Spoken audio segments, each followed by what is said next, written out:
Bom, boa tarde, muito bem-vindo a todos. Estamos aqui para mais um encontro, mais um evento, né, desse ciclo, de encontros internacional, organizado por mim e pelo meu querido amigo professor Fábio Capelete de Castro, através da Escola de Humanidades, com apoio do CDA, na linha de fenomenologia e hermenêutica, né? Hoje eu tenho o prazer de poder mostrar para vocês que acabou de sair da gráfica o livro do ciclo do ano passado, né? Subjetividade e Cultura, né? Um livro que orgulha profundamente a mim e ao Fábio, com os textos, maioria dos trabalhos apresentados do ano passado e mais um texto meu e do professor Fábio. Já pode ser adquirido pelo site da Nau Editora, né? E hoje teremos o prazer de ouvir uma palestra do professor Fábio, e aqui eu vou fazer uma breve apresentação, né? Eh, o Fábio Caprio Leite de Castro é professor permanente do programa de pós-graduação em filosofia da PUC de Porto Alegre, né? Ele coordena a linha de pesquisa de fenomenologia e hermenêutica, é doutor em filosofia pela Universidade de Liège, na Bélgica, possui graduação além de filosofia em ciências jurídicas e sociais e em psicologia, né? Autor de Ética de Sartre, pela editora Loyola, também autor do livro A Fenomenologia da Depressão, pela Nau Editora, editora da PUC do Rio e a Documenta de Portugal, né? Também autor de vários artigos e papers, justamente na área relacionada à fenomenologia, hermenêutica, ontologia, ética, psicanálise, literatura e filosofia. Fábio, a palavra é sua. Muito obrigado. Boa tarde, né, a todos e todas que estão conosco, colegas e amigos, enfim. Ah, Prazer, Marcelo, né, estar contigo nesse projeto, né, que a gente vem desenvolvendo desde o ano passado, um projeto que envolve certamente uma boa parcela da pesquisa que tu vens desenvolvendo e também a minha própria pesquisa. Uma forma que a gente encontra de poder compartilhar, né, do nosso pensamento, mas, sobretudo, trazer pessoas, colegas, pesquisadores, filósofos, filósofas, enfim, que também desejam compartilhar o seu pensamento, especialmente nas suas últimas publicações, naquilo que estão fazendo de mais atual, né, nas suas pesquisas. E com a apresentação do livro, agora que tu fizeste, a gente, né, fica muito contente, muito orgulhoso no bom sentido, né, assim, de ter conseguido levar adiante esse projeto, né, parcialmente já fechado, né, com o primeiro volume e com o segundo agora em andamento, né, porque estamos preparando à medida que as falas e conferências ocorrem um segundo volume, então é realmente uma alegria muito grande e podemos ter esse espaço aberto não só em relação à fenomenologia, mas a outras áreas também, outras formas de pensamento, né? Então, para mim, realmente um prazer muito grande, né, estar contigo nessa caminhada e hoje, especialmente, falar com vocês todos sobre um tema que está sendo, nesse momento, né, nesse semestre, mas não apenas no semestre, comecei já no semestre anterior e pretendo ainda ah, desenvolver por mais algum tempo pesquisa sobre esse ponto, digamos assim, o objeto de investigação do meu projeto atual de pesquisa, né? Então, acho que seria importante tecer uma primeira palavra apenas para contextualizar por que esse título e por que eu falo desse tema com vocês. a forma mais rápida de contextualizar esse tema talvez mencionando o fato de que ele é a continuação daquilo que eu escrevi para o volume anterior, que agora foi publicado e que será, portanto, acessível, né, com a publicação, que é o ponto anterior do meu projeto, uma leitura sobre o neurocentrismo. Né? O título do texto que eu escrevi é A Tentação do Neurocentrismo e a Sua Recusa, por uma fenomenologia do mundo da vida, onde eu tento mostrar, né, em algumas linhas, né, algo que posteriormente eu vou apresentar de maneira mais desenvolvida, ah, quais são as raízes, como se constituiu historicamente a tese naturalista em suas diversas modalidades e como que ela deságua no mundo contemporâneo numa tese neurocêntrica, né? Ou a gente pode chamar de neurocentrismo ou cerebrocentrismo, como muitos vêm denominando essa tendência atual. Então, eu trago isso, mas principalmente com um objetivo fundamental, que é o de mostrar o fato de que até mesmo a fenomenologia que nasceu, vamos dizer assim, que emergiu, que é criada por Russell e depois tem as suas diversas formas de ramificação e diversas possibilidades que são instauradas no século XX, também XXI, com aquilo que foi, digamos assim, ideia inicial de Husserl, né? Até mesmo a fenomenologia que, de alguma maneira, nasce em contrapartida a um programa positivista, né? Mas também em relação ao psicologismo, né? Em relação ao historicismo e outras tendências daquele momento.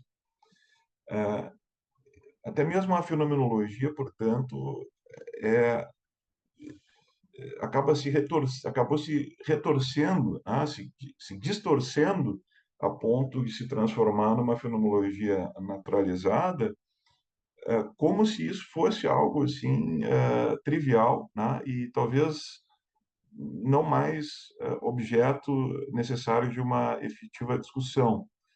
De tal maneira que esse é o ponto de partida do meu projeto, né? Nós estamos, se vamos trabalhar com fenomenologia, conversar com os colegas que aplicam a fenomenologia, o modelo fenomenológico, nas mais diversas áreas, nós vamos deparar com esse desafio na contemporaneidade, que é o da tentação constante do neurocentrismo, né? E que é tal ponto isso é tomado como óbvio, né? Que, vamos dizer assim, mente é cérebro, que até mesmo parece que a pergunta fenomenológica, por uma exigência de recusa ao naturalismo, ela é quase silenciada, né? E isso, para mim, pode ser descrito como algo sintomático do nosso tempo. Então, esse é o meu ponto de partida, isso é o que eu procuro apresentar no artigo que foi publicado agora, né? E que é, digamos assim, ponto de partida do meu projeto, é avaliar como e por que um projeto como o neurocêntrico teórico, né, como o neurocêntrico deu tão certo, que tipos de efeito ele produz, e se não é de fato necessário resgatar a ideia de uma fenomenologia do mundo da vida, colocando como desafio a investigação sobre as formas de relação entre o problema do ser e o problema da vida, né, o ponto de encontro entre a ontologia, a cosmologia e a ética. Então, esse é o ponto inaugural, vamos dizer assim, da minha fala de hoje, porque nos permite minimamente situar a questão que eu quero me colocar hoje e que será certamente o objeto do texto que eu vou desenvolver para a sequência desse primeiro texto. Então, a sequência a isso, né, a essa pergunta, é justamente a identificação da correlação entre o problema do neurocentrismo, que é o modo mais atual do naturalismo, digamos assim, defendido nos nossos dias atualmente, né? Digamos, talvez não seja possível unificar todos os naturalismos, todas as formas de fisicalismo na mesma posição teórica, mas há, digamos assim, uma tendência comum que se encontra, que converge na direção de um neurocentrismo. Então, a correlação entre esse neurocentrismo e, digamos assim, a uma certa forma de entender o problema da tecnologia, da técnica e, portanto, da inteligência artificial. Tá? Quer dizer, esse é o ponto que eu quero, de alguma forma, desenvolver no meu projeto para poder efetivamente lançar mão de Husserl novamente, dos autores e filósofas da tradição fenomenológica, para colocar primeiro em questão tudo isso, mas também para justamente tentar encontrar um outro ponto de partida para uma cosmologia, um ponto de partida que seja fenomenológico. Né? Então, esse é o meu objetivo mais geral, vamos dizer assim. E agora, no dia, né, de hoje, aqui na conversa com vocês, que eu preparei, né, como questão é uma parte apenas da leitura que eu penso que é necessária para que a gente possa dar um fecho a esse problema, que é a leitura do problema da técnica. Né? Quer dizer, sem colocarmos em questão o problema da técnica, sem avaliarmos o problema da técnica de alguma maneira, dificilmente nós vamos conseguir sustentar uma posição fenomenológica que consiga fazer frente também ao neurocentrismo, uma vez que há uma correlação, como eu havia dito, entre esses dois problemas. E é muito interessante perceber como Husserl já diz isso muito claramente, né?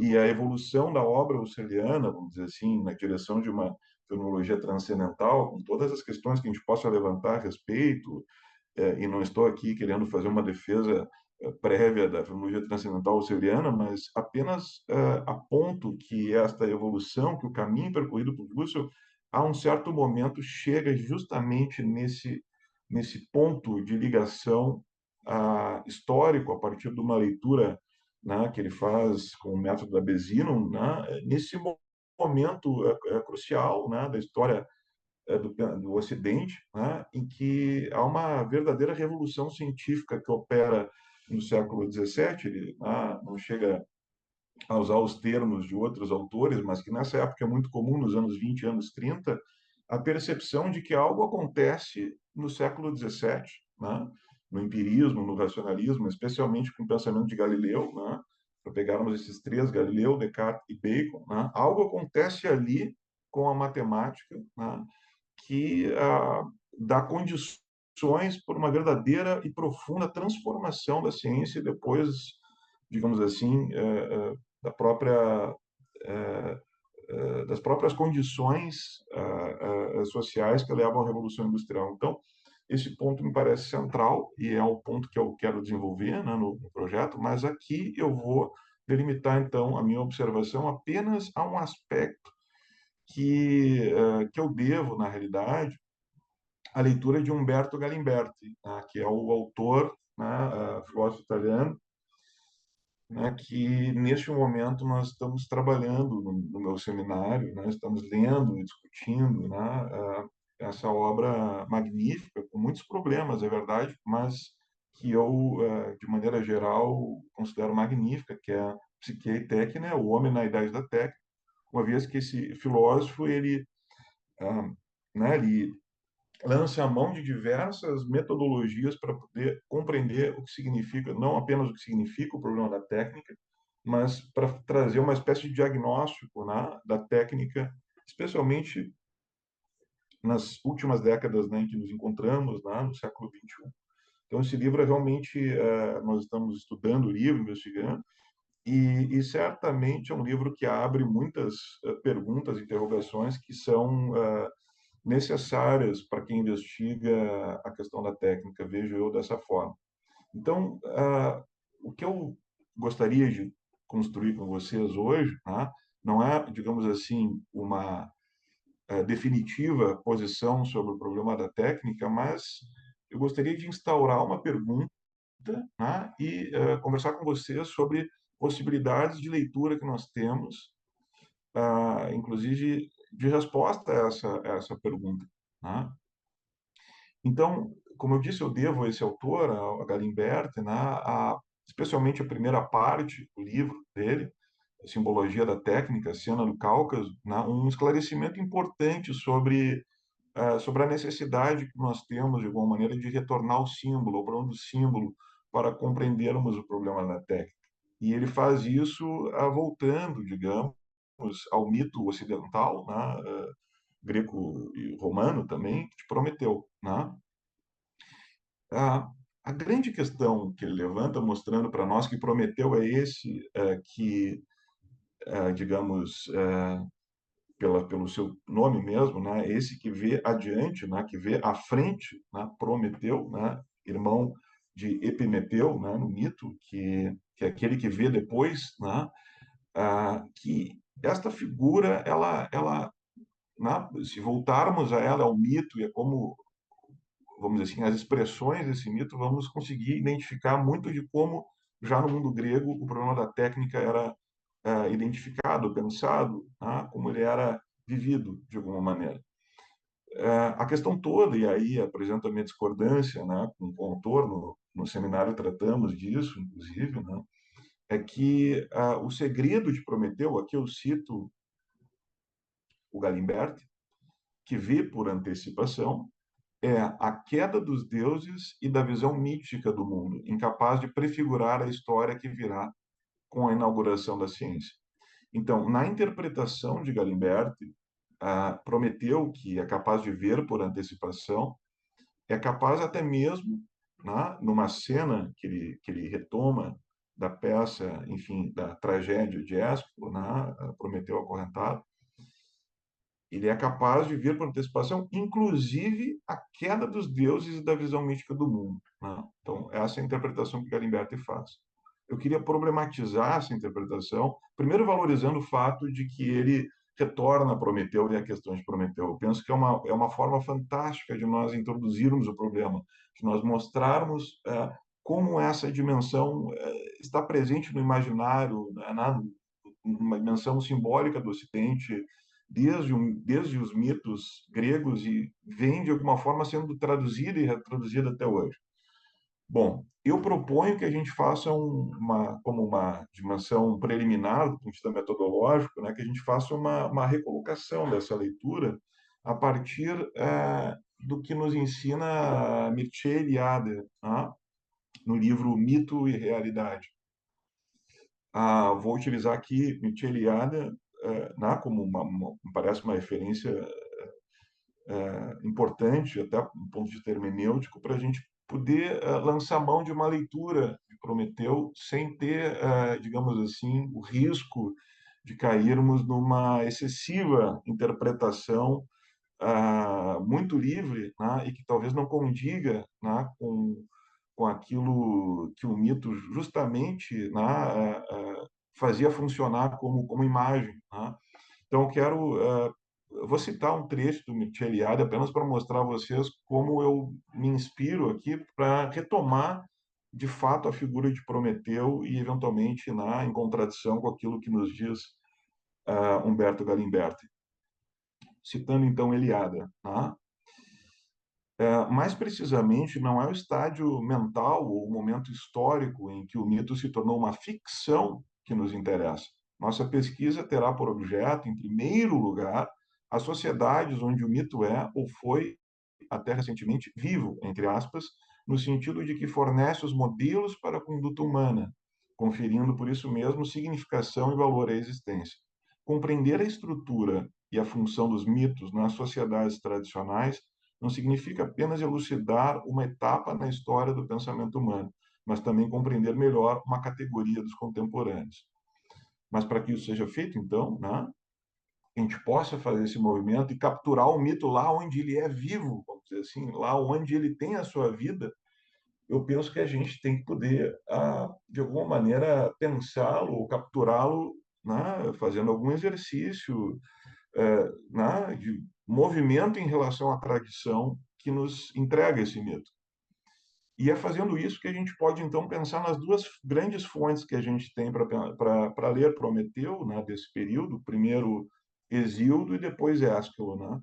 E vou fazer uma breve leitura de dois trechos de ambos e depois comentar a diferença que há entre Prometeu de Hesíodo e Prometeu de Ésquilo, como algo que não é referenciado por Galimberti, embora ele tenha trazido muitas referências no livro, mas uma coisa que não é observada por ele, justamente para mostrar que a posição de Prometeu não é a previsão, vamos dizer assim, de uma queda dos deuses, da visão mítica do mundo, vamos dizer assim, demasiado nietzschiana, vamos dizer dessa forma, né? Então, voltando ao mito de Prometeu, as suas fontes, se quisermos assim, talvez as mais importantes, né? A primeira, de Hesíodo, nos Trabalhos dos Dias, no verso, a partir do verso 83. E quando terminou o íngreme, invencível Ardil a Epimeteu, né, que era justamente a criação de Pandora, né? Então, o mito de Pandora está associado, inclusive, ao mito de Epimeteu e Prometeu, né? Uma vez que Epimeteu entregou a todos os animais, vamos pensar assim, né? Todas as habilidades, todos os elementos que fariam com que esses animais pudessem se alimentar, pudessem sobreviver, e ao ser humano faltou, Prometeu o que fez, né, diante disso, né?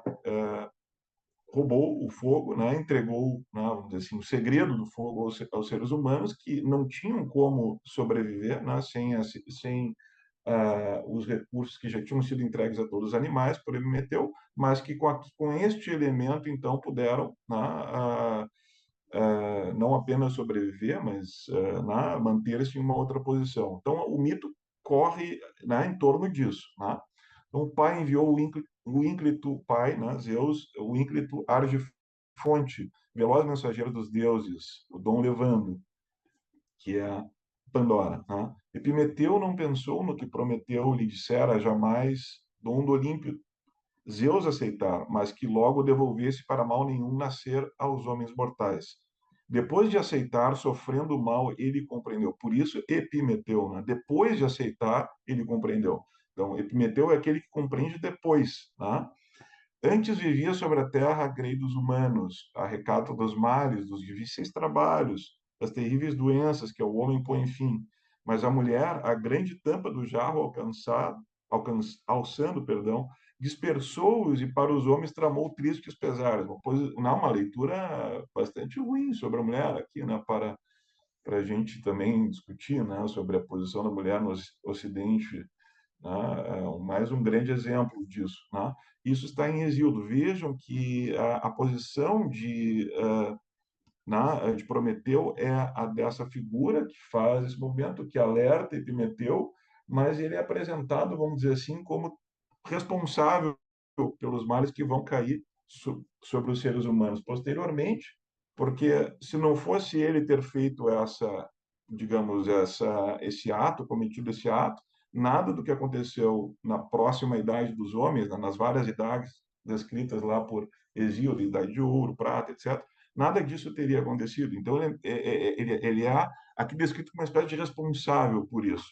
Vamos para Ésquilo agora, na tragédia, né, no período dos tragediógrafos, né? Prometeu acorrentado, verso 1200. Minha resposta é esta. Ele está sendo questionado por Hermes, né, num momento na tragédia em que ele é questionado sobre, afinal de contas, você sabe o que acontecerá no futuro? Então, diga-nos. Né? Então, e ele diz o seguinte, minha resposta é essa, porque ali está sofrendo as penas já, né, acorrentado, né, enfim, naquela cena do Cáucaso. Né? Há de chegar o dia em que, malgrado a pertinácia de sua alma, Zeus passará a ser extremamente humilde, pois os festejos nupciais já programados custar-lhe-ão o fim do trono e do poder, por causa de sua grande riqueza, inebriado com sua linhagem. Né? Está aqui mostrando que Zeus perderá sua posição.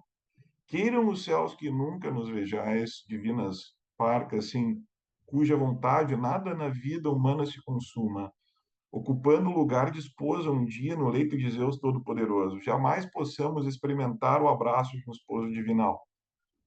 Trememos quando contemplamos Io, a Virgem sempre rebelde ao amor, sofrendo sem um momento de paz por causa da perseguição de Hera. Somente quem nos oferece núpcias condizentes com nossa condição não nos causa temor. Só desejamos que os grandes deuses não nos façam alvo se olhar do qual ninguém escapa. A escolha deles é como uma guerra difícil de enfrentar, que nos promete apenas desespero, pois nos faltam as mínimas condições de defesa. A vontade de Zeus é irresistível. Bom, esse trecho, claro, ele está aqui nessa parte do debate com Hermes, discutindo, e logo ele é questionado, então, sobre, afinal de contas, qual é o segredo, né, que tu guardas, né, sobre Zeus, né, porque passará a ser extremamente humilde, porque o que acontecerá, né? Bom, o segredo que ele guarda, né, o segredo de Prometeu, é justamente, vamos dizer assim, o fim desse, vamos dizer assim, o fim do império, né, de Zeus, né, em lugar do qual outra deidade ocupará, vamos dizer assim, posição. É muito diferente do que a gente encontra em Hesíodo, né? E é importante, então, reter dois aspectos fundamentais, né? E para isso eu cito aqui um artigo de Antoine Tivel, que se chama Prométhée, personagem romantique, né? Prometeu, personagem romântico. E nesse artigo ele diz o seguinte, que parece muito importante aqui para a gente entender as diferenças entre o que a gente encontra em Hesíodo e o que a gente encontra em Ésquilo. Bom, há uma diferença brutal entre ambas as versões, né? A versão de Hesíodo e a versão trágica. Em Hesíodo, a história de Prometeu e Epimeteu é introduzida na parte das idades, né? Nesse trecho das idades, está associada diretamente ao mito de Pandora, né? Prometeu é uma espécie de encrenqueiro, né? Nesse texto de Hesíodo. Ele é cheio de boas intenções, mas que estragou tudo com as suas, digamos, intervenções não muito oportunas, né? Então, a partilha entre os deuses e os homens estava indo bem, né? Eles poderiam ter continuado a viver daquela forma, em harmonia, trocando, né, serviços, etc. Mas agora que Prometeu faz essa espécie de truque, né, rouba lá o fogo, enfim, o segredo de como é possível com o fogo fazer praticamente tudo com a técnica, né? Isso irrita profundamente Zeus e desencadeia, então, a vingança, né? Então, essa é a leitura que a gente encontra em Hesíodo. Cara, eu apenas li um pequeno trecho, né? E depois em Ésquilo também apenas li um pequeno trecho para ilustrar. A concepção é muito diferente dessa, porque, em primeiro lugar, né, é importante que a gente entenda algo que não está claro na obra de Galimberti, que eu não encontro também em outros textos, mas na verdade se tratava para Ésquilo de uma trilogia, né?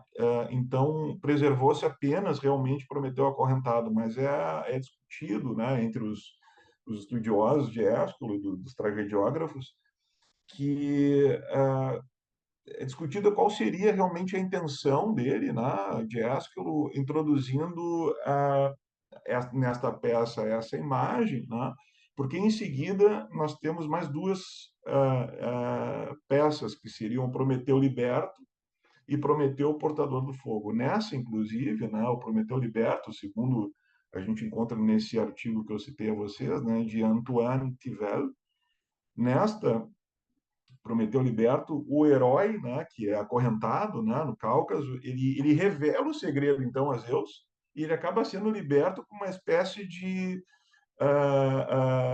né, ele acaba sendo liberto de uma tortura de 30 mil anos, né, ocorrendo uma última reconciliação entre Zeus e Prometeu numa peça que a gente não tem acesso, mas que é o Prometeu Portador do Fogo.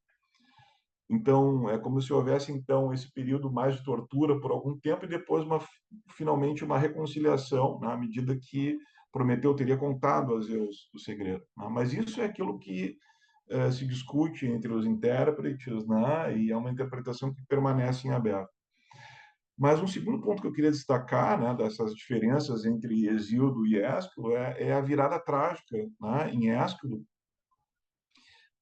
e da importância que ele dá à figura de Prometeu. Prometeu deixa de ser essa espécie de encrenqueiro, como eu falei, e ele passa, vamos dizer assim, a ser o grande responsável, né, por aquilo que a humanidade é capaz de fazer, vamos dizer assim, com a técnica, pela grandiosidade da técnica, por aquilo que aparece numa outra tragédia também famosa, que é a Antígona, né? Quando a Antígona, quando o coro se refere, né, vamos dizer assim, a quão grandioso, né, a Deina, né, o Deinos, né, o grandioso, o monstruoso é o ser humano, né, pela tradução de Hölderlin, seria algo como monstruoso, né? Até na fala do professor Thomas Fuchs, no ano passado, né, que está publicado agora no livro, ele faz referência a essa mesma passagem que eu estou falando, que eu estou citando agora, da Antígona. Então, essa imagem de algo grandioso acontece graças à técnica, né? O homem é grandioso a esse ponto, né? Com as navegações, com os navios que é capaz de construir, com a agricultura e tudo mais, graças à técnica, né? Lembrando Ésquilo, então, na peça dele, que do fogo dependem todas as artes, né? Todas as técnicas, tá? E é importante lembrar, por exemplo, na peça de Ésquilo, no verso oitavo, né?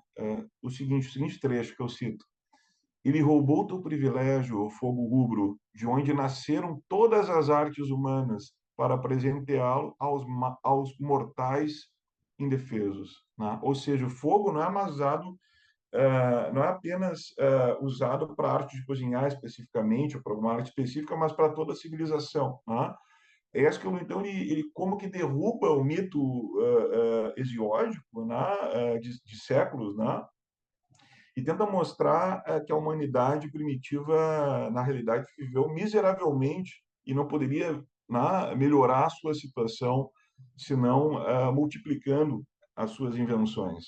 Então, é como se ele tivesse nesta tragédia cantando, né, nestas três, pelo menos, mas naquela que restou, a gente já consegue observar isso, cantando pela primeira vez a genialidade humana, né, a ideia de progresso, né, e mesmo né, ao lado de outras especulações filosóficas da época, que a gente vai encontrar em Demócrito, em Protágoras, mesmo nos médicos né, do contexto hipocrático. Né? Então, não é algo incomum nesse momento em que a tragédia é escrita, que já se tem essa nova percepção, vamos dizer assim, da técnica. Né? Então, é muito importante a gente visualizar primeiro essa distinção e essa mudança, né? Que isso não aparece na interpretação de Galimberti. Então, não me parece que Galimberti esteja de todo correto, né? A não ser que ele esteja querendo dizer uma outra coisa para nós, mas não parece que ele está correto em interpretar que na peça de Ésquilo, Prometeu estaria se referindo ao fim das deidades, porque seria uma espécie de suicídio, né? Quer dizer, ele está se referindo ao fim da posição de Zeus, né? Como um verdadeiro, digamos assim, né? Como um verdadeiro tirano, né?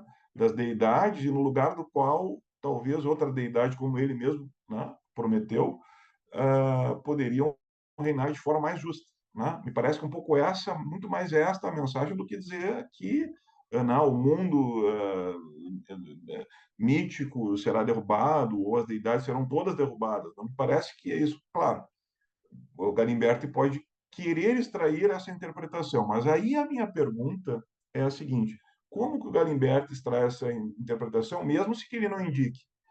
Existe um ponto entre a tradição grega de construção da tragédia e, vamos dizer assim, a nossa contemporaneidade, que é o romantismo, que não pode ser esquecido. Porque a versão romântica do Prometeu, ela foi algo incrível, né? Quer dizer, depois que a gente volta a esse aspecto, é magnífico perceber como essa figura de Prometeu foi quase onipresente no romantismo, né? A gente encontra em Goethe, né, um escrito entre 1771 e 1775, né, que se chama o Fragmento Dramático. Né? Inclusive tem tradução para o português, e nós encontramos isso nos cadernos de literatura em tradução, por exemplo. Né? Ah, então, vou apenas citar um trecho aqui. Né? Goethe, né, século XVIII. Olha para baixo, Zeus, para, para o meu mundo, prometeu dizendo. Ele vive. Eu os formei à minha imagem, um gênero humano que se assemelha a mim, que sofre, chora, goza e se alegra, e que não se importa contigo, como eu.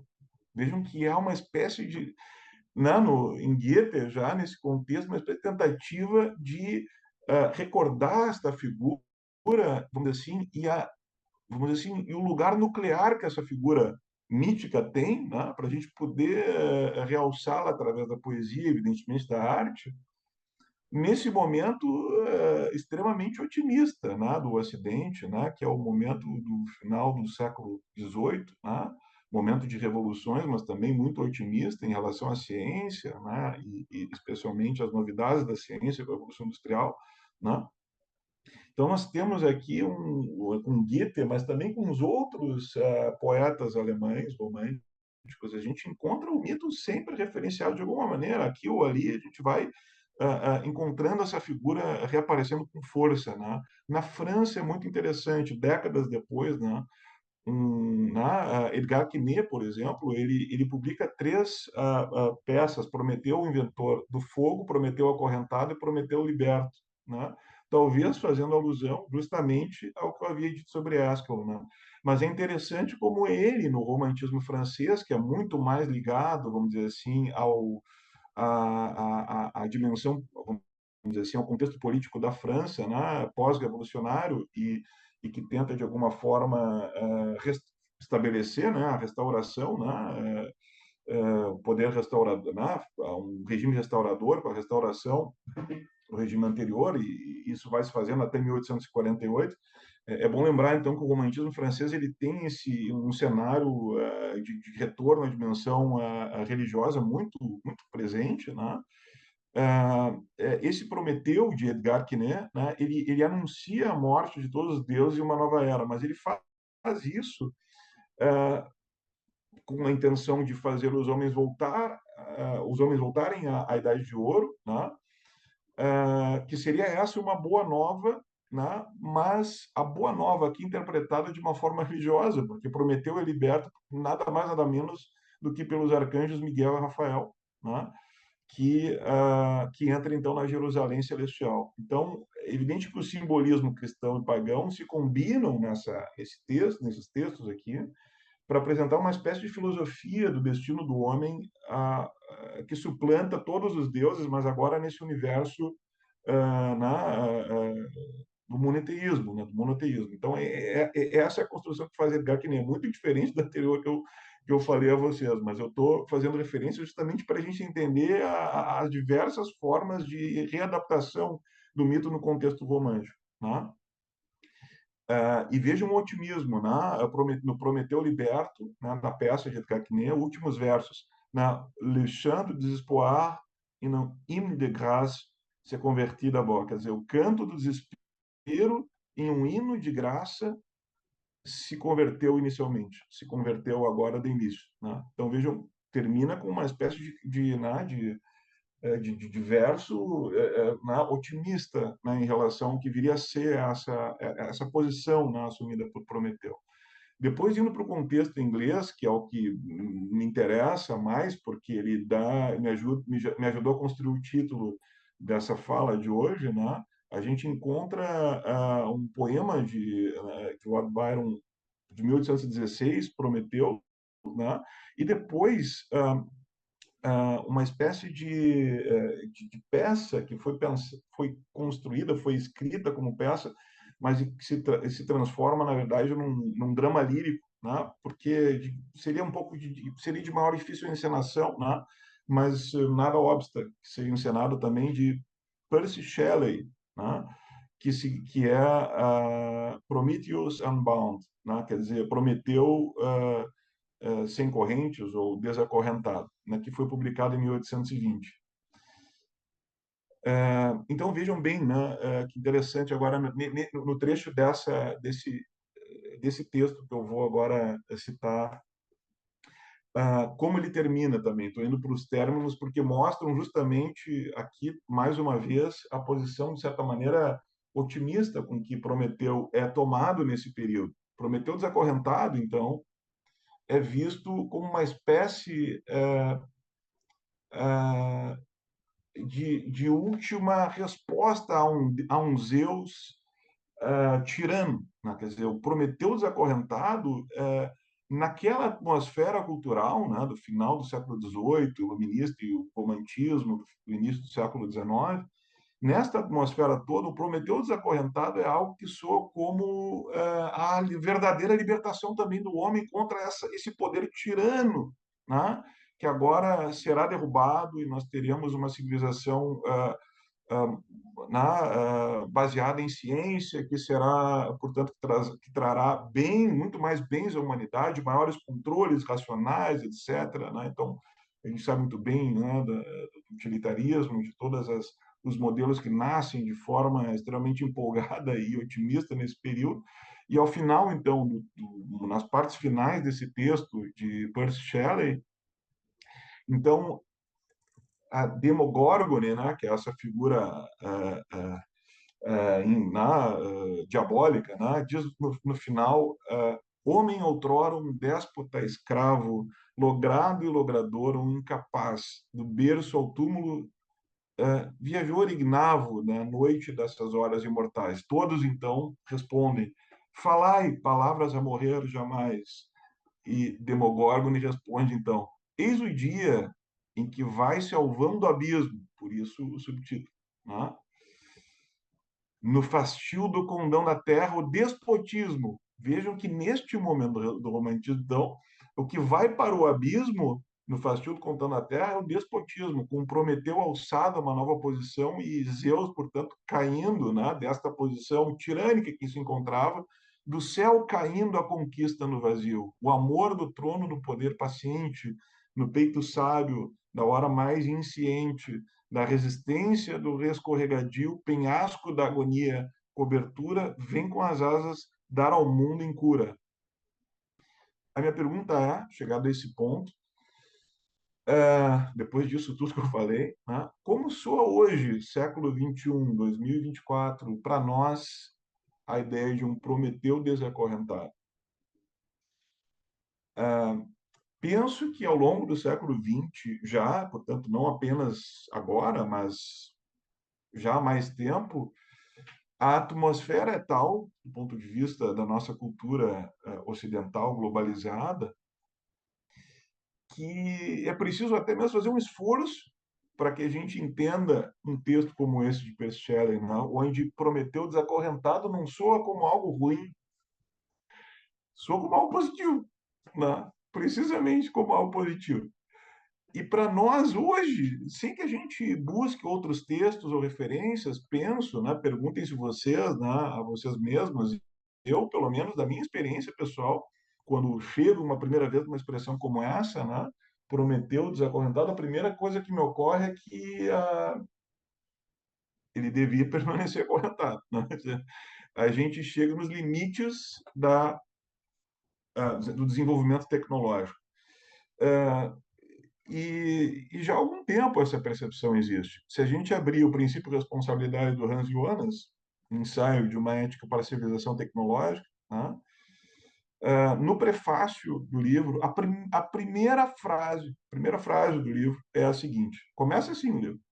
O Prometeu definitivamente desacorrentado, ao qual a ciência confere forças antes inimagináveis e economia, o impulso infatigável, clama por uma ética que, por meio de freios voluntários, impeça o poder dos homens de se transformar em uma desgraça para eles mesmos. Né? A tese central do livro de Hans Jonas, né, é a de que a promessa da tecnologia, que é bem esta do período do iluminismo, início do romantismo, né, esta promessa se converte em ameaça. Né? Não é apenas Hans Jonas que diz isso, né? Nós temos toda a tradição da Escola de Frankfurt, temos diversas tradições que dizem algo similar a isso, né? E o cuidado que temos que ter com o problema da técnica e da tecnologia, mas eu trago como ilustração, né? Porque justamente ele usa a figura do Prometeu definitivamente desacorrentado. Né? Vejam que há uma mudança no século XX da percepção do que acontece a partir da Primeira Guerra, do entre-guerras, da Segunda Guerra, da Guerra Fria. Há uma mudança em curso no século XX que nos leva, portanto, a uma atmosfera diferente dessa que Percy Shelley parece visualizar e vivenciar quando vai a Roma, né? E lá na região de Caracalla, lá em Roma, né? Naquela pequena região da cidade de Roma, ele escreve, então, em belíssimos dias de verão, né, esses versos que eu aqui li para vocês. Então, feita essa pergunta, eu passo então à minha questão, né? A questão que eu gostaria de formular com vocês, né, que não pretendo aqui né, responder de maneira estrita, exclusiva ou definitiva, mas que é justamente a minha pergunta, né? O que acontece, né, portanto, entre esta visão sobre a técnica do século XVIII, ainda talvez não denominada técnica, né, ou filosofia da técnica do século XVIII, mas o que acontece entre este período e a contemporaneidade que transforma e que parece trazer novas exigências para o nosso modo de pensar a técnica? Ah, e aí a minha pergunta, a pergunta que eu venho tentando desenvolver no seminário, que é por onde ou de que maneira emerge a problematização da técnica nos séculos XIX e XX? A questão da técnica, evidentemente, ela foi colocada ao longo da história da filosofia, não há nenhuma sombra de dúvida. Mas uma filosofia da técnica ou da tecnologia, ela começa a se denominar assim, a ser assim denominada, curiosamente, né, no mesmo momento em que nós começamos a falar de antropologia, não apenas como ciência, mas em seguida como antropologia filosófica. Então, é nesse mesmo contexto, nesse mesmo caldo cultural do século XIX, posterior ao romantismo, que nós vamos encontrar diversos elementos para poder caracterizar a problematização da técnica e talvez uma mudança de perspectiva sobre a técnica para poder responder a pergunta que eu formulei anteriormente. Eu vou aqui apenas citar, então, alguns eixos possíveis de análise, eu não vou poder explorá-los um a um, né? Eu vou falar mais alguns minutos apenas, mas apenas vou trazer alguns eixos de análise que me parecem eixos possíveis para a gente encarar esse problema, ou essa questão que eu penso que pode ser importante para um projeto de investigação em fenomenologia, especialmente se tivermos em vista uma cosmologia. Né? O primeiro ponto que eu acho importante, que vale a pena a gente destacar, é que o próprio nascimento da sociologia como ciência, não apenas como nome dado por Auguste Comte, né? Mas como um propósito de uma ciência que estude a, vamos dizer assim, as dimensões sociais enquanto tais, né? A partir da chamada fisiologia social, né? Assim cunhada por Saint-Simon. Né? É importante lembrar que o nascimento da sociologia tem como primeiro grande objeto de estudo, primeira questão colocada, o chamado sistema industrial. Né? Claro que Saint-Simon tem a sua visão filosófica, política, etc., né? Que eu não vou aqui discutir, nem vou especificar elementos desse texto, mas que a gente pode depois, né, claro, voltar a esse ponto. Mas o fato é que existe, nesse momento, a percepção de que é preciso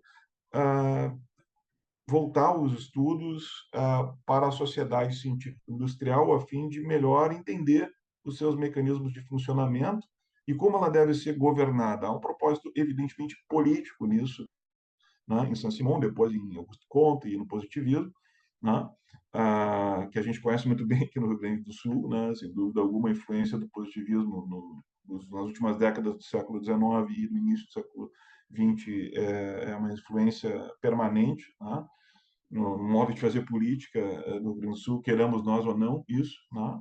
Mas a verdade é que emerge o problema industrial a tal ponto que a transformação social faz com que diversos autores percebam a necessidade, né, de construir uma forma de estudo disso. É claro que a gente pode fazer várias leituras sobre como ciências nascem e morrem, e diversos autores podem ajudar nisso.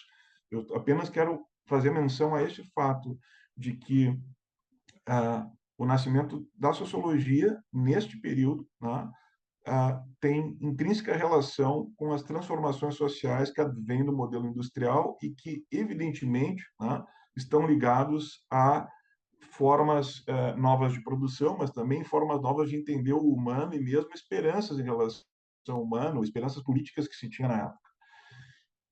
Também é importante, então, uma segunda linha, né, de interpretação, a gente poder entender o nascimento da antropologia também no século XIX, né, quer dizer, não só da antropologia, mas também da antropologia filosófica, já mais na passagem para o século XX, com uma questão central relacionada intimamente ao problema da técnica. Tá? Então, nós vamos ter em 34 o famoso texto, a conferência de Marcel Mauss, né, a Technique du Corps, né, as técnicas do corpo, né, mas que é apenas um elemento em tantos outros que já observam a necessidade do estudo da técnica com a sua dimensão, na sua dimensão empírica, né, para fazer uma antropologia cultural, etc., etc. Tá? Mas, por outro lado, em antropologia filosófica, o que se tenta fazer, né, o que se começa a fazer e se tenta fazer é uma conversa com a biologia, no sentido de discutir posições teóricas para encontrar, como diria Max Scheler, né, o lugar do ser humano no cosmos, né, que Scheler vai caracterizar pela autoconsciência, mas que Arnold Gehlen, por exemplo, vai tentar descrever a partir da dimensão da carência do ser humano em relação aos demais animais, sobretudo carência instintiva, carência uh, em relação ao mundo no qual ele tem de se adaptar, né? E a carência também enquanto em comparação aos demais mamíferos no momento do seu nascimento. Né? Tudo isso são ideias que Pellembert, por exemplo, desenvolve na segunda parte do livro dele, né? Quando ele faz a chamada genealogia da técnica. Né? Ele é um autor que se baseia muito em Arnold Gehlen, né? Nesse momento do livro dele. Mas nós podemos citar também Helmut Plesta, né? Que fala sobre a chamada posicionalidade excêntrica do ser humano em relação aos animais, que seria o grande diferenciador. Então, vários autores filósofos, né, autores desse período, tentam construir teorias para distinguir o ser humano do animal, né, e necessariamente acabam passando pelo problema da técnica.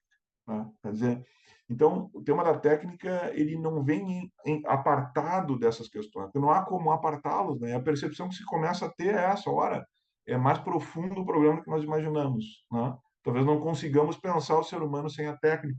Né?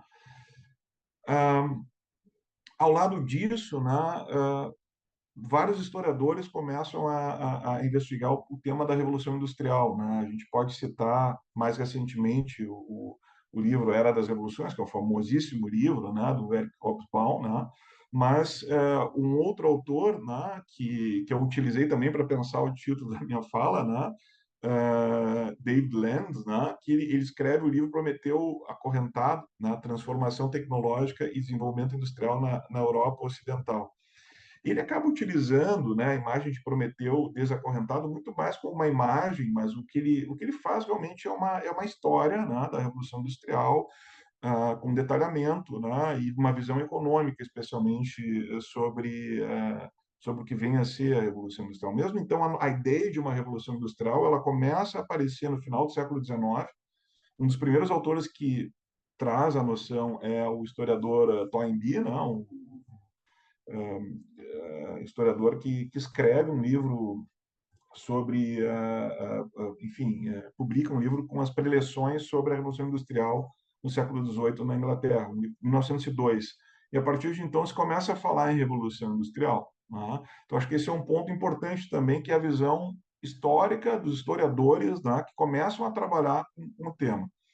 Mas o que também se começa a discutir, e a técnica aparece fortemente nesses estudos, é a questão da revolução científica. Né? Começa a se falar sobre revolução científica. Então, por exemplo, o Poiré vai trazer essa ideia, né, de que ocorreu uma revolução científica na Europa entre os séculos XVI e XVII, né? E vários debates em filosofia da ciência começam a acontecer. Alguns já eram pré-existentes, mas ganham muita força nesse período. Né? A gente pode certamente citar né, o sistema de Durkheim, os seus vários volumes, né, Durkheim, né, na França, né, que defende uma espécie de continuismo, né, em ciência, nas várias teorias cosmológicas, né, desde a antiguidade até o Renascimento, e depois Thomas Kuhn, evidentemente, né, com a sua perspectiva descontinuista, que penso eu, né, e os colegas que trabalham com filosofia da ciência podem dizer algo mais sobre isso, mas penso eu que é talvez, entre essas vertentes, talvez a mais forte hoje. Né? E ainda queria falar de uma outra possibilidade, uma quinta, portanto, possibilidade de investigação, né, sobre o problema da técnica, ou, vamos dizer assim, caminhos possíveis. Então, o primeiro seria da sociologia e do seu nascimento, da antropologia é o segundo, né, o seu nascimento. A ideia de um estudo histórico sobre a Revolução Industrial é um terceiro ponto que faz emergir fortemente o problema da técnica também. A questão da revolução científica também por si introduz o tema da técnica. E o quinto seria, digamos, o da filosofia da técnica, da tecnologia, muito ligado a essa ideia de revolução científica, né? Muito ligado ao que se disse sobre isso. E vejam que os estudos de filosofia da técnica e tecnologia, então, são relativamente recentes. Né? O primeiro grande texto sobre filosofia da técnica ou da tecnologia é um livro de Ernst Kaplan, né? Sobre isso. É um livro onde esse autor alemão, né, ele está mais interessado em mostrar como a técnica é uma espécie de como assim, traz uma espécie de continuação projetiva do corpo humano. E é pela grande inovação desse texto, né, que ele vai ser muito lido e relido depois por diversos autores, diversas correntes. Né? A gente vai encontrar leituras desse autor mesmo em Simondon, né, mesmo em outros autores, que vão justamente observar a dimensão biológica da teoria dele, quando ele procura mostrar que a técnica, na verdade, poderia ser lida, né, a técnica humana poderia ser lida como essa espécie de continuação ou projeção do próprio organismo humano. Nós podemos introduzir nessa discussão também a famosa tese de Huizinga, né, o Homo Ludens, né, no seu famoso livro. Né? Então, o ser humano não seria possivelmente descrito como Homo sapiens apenas, ou como Homo faber, né? Mas sim como Homo ludens, né? Ou seja, ele atribui a noção do jogo, né? A ideia de jogo, né? Quer dizer, um papel, vamos dizer assim, mais essencial do que nós estamos acostumados a lidar. E foi um texto, assim, extremamente chocante para a época, traz ainda muito impacto, aliás, muito interessante. Né?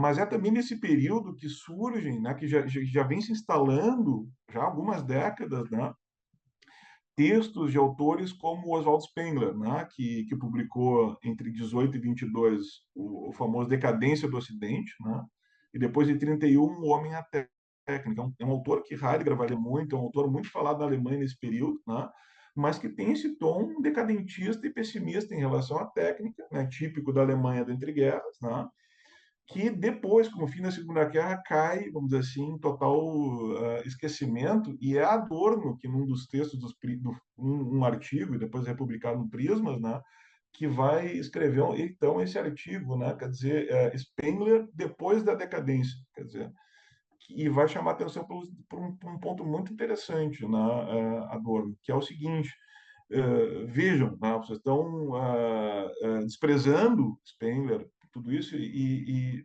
ok, concordo que há uma espécie de pessimismo no texto dele, mas vejam o quão profético, né, esse autor foi, né, ao descrever quase que objetivamente certas circunstâncias que ocorreram na Segunda Guerra, especialmente com os campos. Né? Então, por pior que seja o autor e aquilo que ele pretende dizer com a sua tese, por pior que seja, né, e por piores que sejam as condições de evidenciação daquilo que ele traz, ainda assim vale a pena que nós tenhamos a atenção aos escritos, a esses escritos, tendo em vista que realmente, né, não só a Europa, mas o globo inteiro, com a Segunda Guerra, né, desce ao fundo do poço, né, ao pior dos piores a pior das piores situações possíveis, né? Então, e é muito também em reação a autores como esse, né, que, por exemplo, Lewis Mumford escreve Técnica e Civilização em 34, ou depois O Mito da Máquina, Técnica e Desenvolvimento Humano, justamente para tentar trazer estudos com uma caracterização com mais evidências, né, por uma história da técnica. Né? Então, nós vamos ter autores como Lewis Mumford, por exemplo, que vão ser muito importantes para isso. E é nesse cenário também, né, nos anos 30, que nós vamos encontrar, então, a famosa Conferência de Russell, depois o escrito dele, publicado depois da morte, sobre a crise, né, que justamente começa aí também a se perguntar pelo problema da matematização da natureza e da tecnificação da vida. Tá? Então, é nesse contexto que Russell, né, faz isso, num contexto em que ele mesmo estava, né, não podia mais fazer, já aposentado, mas não podia mais fazer conferências na Alemanha por motivos políticos, né, e então, em Praga, né, e, e na Áustria, né, em Praga, na República Tchecoslováquia, né, naquele momento, e, e na Áustria, né? Então, em Viena, né? Que ele vai fazer essas conferências e depois desenvolver o escrito dele. Tá? E também Heidegger é nesse período que começa a ler Ernest Jünger, né? E também outros autores, e começa a escrever sobre o período sobre a questão da técnica, justamente nesse momento da virada, né? Do seu pensamento, que tem aí então uma década decisiva. Né? Então, dito tudo isso, né, dito que é possível, talvez, elencar essas linhas de identificação de como o problema da técnica emerge em diversos tipos de estudo, né, e eu diria a vocês que é importante para nós não deixarmos de lado nenhuma dessas linhas que a gente está comentando, justamente para que a gente possa ter uma maior vamos dizer assim, uma melhor construção do cenário de debates possível. Não que a gente vá ter um cenário absoluto dos debates, né? Mas sim que a gente possa construir da melhor forma possível um cenário de debates com as diversas linhas teóricas, as diversas os colegas, né, diversas ciências, né, que trabalharam questão e trabalham a questão da técnica e tem algo a nos dizer sobre isso, né? Para que a gente possa finalmente retomar o problema lançado por Russell, né, eventualmente por Heidegger também, para a gente poder trazer nuances do pensamento de Heidegger, ao pessimismo heideggeriano, ao meu modo de ver, mas especialmente para que a gente consiga entender como sintoma, né, o ponto de encontro entre o reducionismo fisicalista e a inteligência artificial. Eu penso que há nesse sintoma, e essa é a minha mensagem final, embora eu esteja dizendo isso aqui de maneira mais rápida, e eu tenho plena ciência que eu deveria fazer isso de maneira mais cautelosa e com mais zelo, com mais autores, mais interpretações, eu precisaria de mais tempo aqui e precisaria trazer mais elementos, né, para poder dizer isso, mas vou, portanto, dizer muito mais como uma hipótese possível, mas que é a hipótese na qual hoje eu me baseio para poder dizer essas coisas que eu estou dizendo, que esse sintoma ele pode, de alguma maneira, ser detectado como ilusão de controle total da vida em geral e da humana em particular. Ou seja, é na ideia de domínio e na ideia de controle da vida e das formas de vida, né? Portanto, a ideia de um controle da natureza é que, no fundo, é um controle da vida, sem que saibamos o que vida é, mas é isso que queremos controlar, em especial a humana, que esse sintoma se apresenta. É aí que nós vamos encontrar o verdadeiro ponto de encontro entre o reducionismo fisicalista e, digamos assim, os processos da técnica que nos levam hoje às várias crenças que temos na inteligência artificial. É claro que eu não estou dizendo isso pela primeira vez, evidentemente trago também elementos das ciências sociais, né? Alain Ehrenberg trouxe no livro dele, a Mécanique des Passions, algo nesse sentido, tentando mostrar como a inteligência artificial que a gente encontra hoje, os discursos sobre a inteligência artificial que a gente encontra hoje, eles têm vamos dizer assim, uma origem no iluminismo escocês, como desde o iluminismo escocês vem se construindo aquilo que hoje a gente encontra como um discurso favorável à inteligência artificial, inclusive no seu uso para o estabelecimento da moralidade, etc. Né? E muitos outros autores vêm trazendo muitas coisas sobre isso, mas me parece que é a grande tarefa, pelo menos, grande tarefa da fenomenologia a identificar esse problema para que se possa efetivamente colocar como questão, tá? Como problema e como questão, uma fenomenologia do mundo da vida com uma perspectiva ecológico-sistêmica. Né? O que eu quero dizer com isso? Também a fenomenologia falhou, também os fenomenólogos falharam. Né? Não penso eu aqui apenas em fazer críticas a diversos outros autores e não estabelecer uma crítica ao movimento fenomenológico. E onde eu penso que esse problema aconteceu?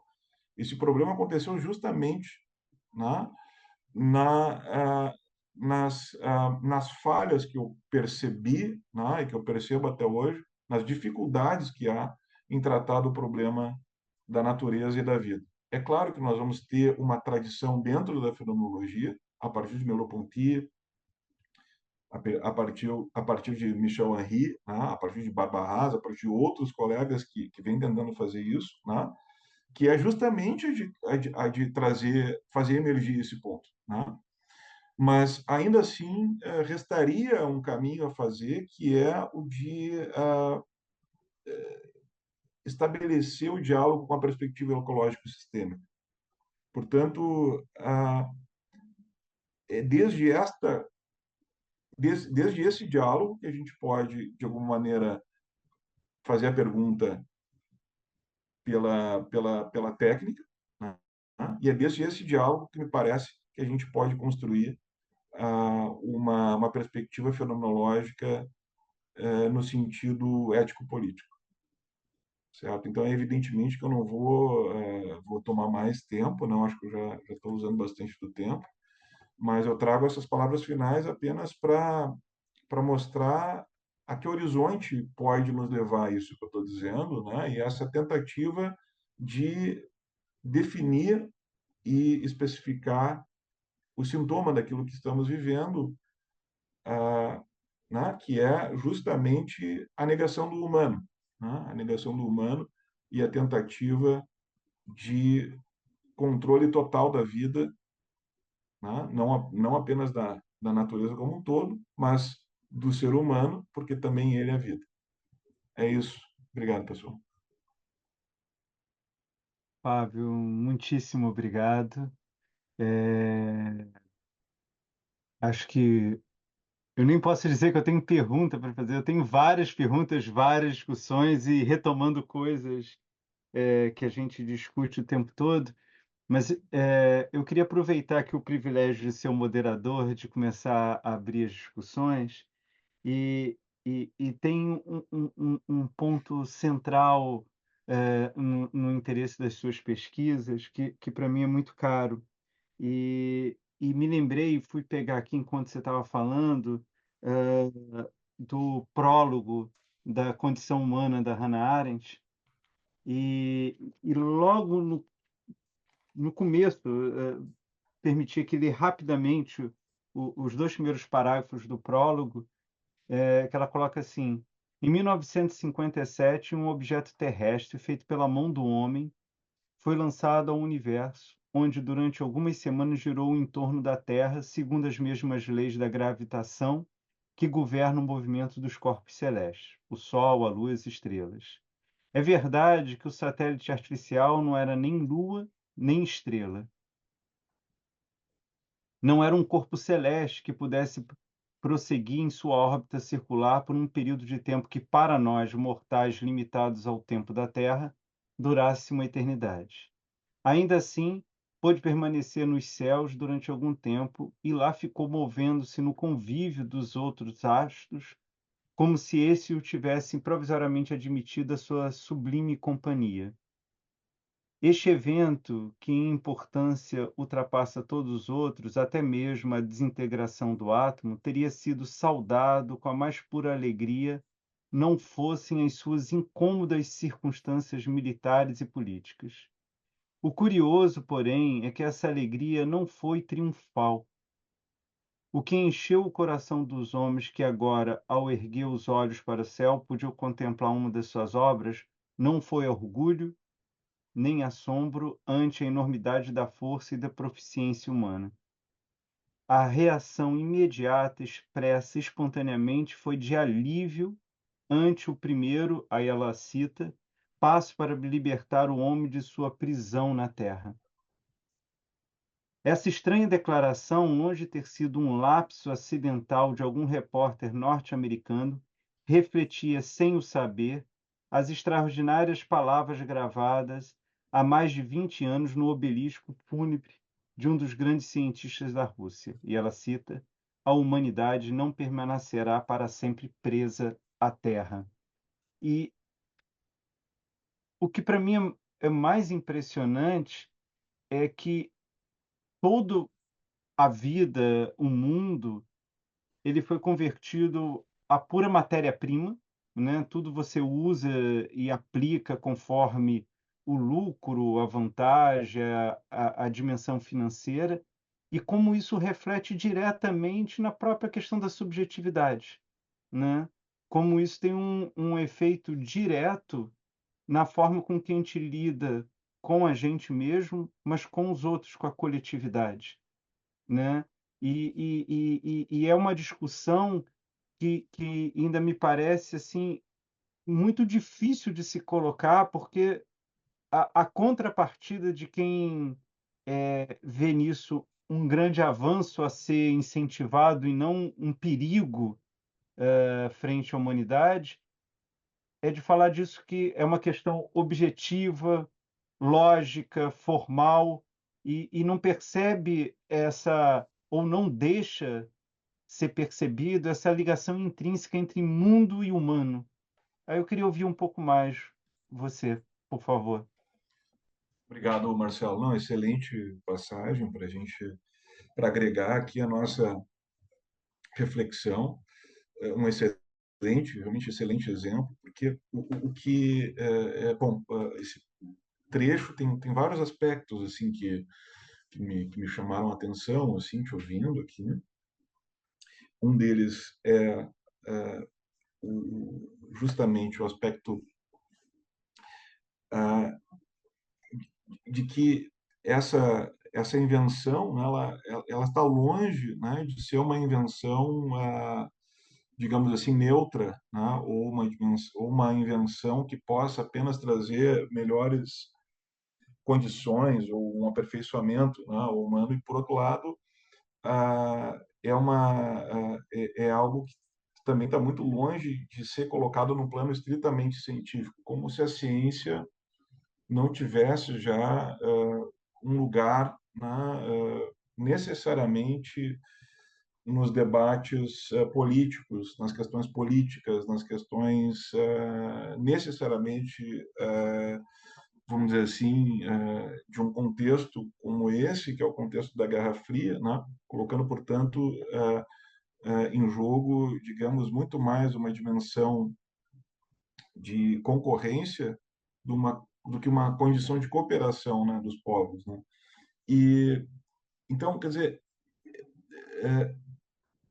longe de a gente poder falar da água como H2O, acho que era essa a questão de Russell, de certa maneira também, e ter que, de alguma forma, observar o H2O sempre em algum sentido específico na sua fenomenalidade, vamos dizer assim,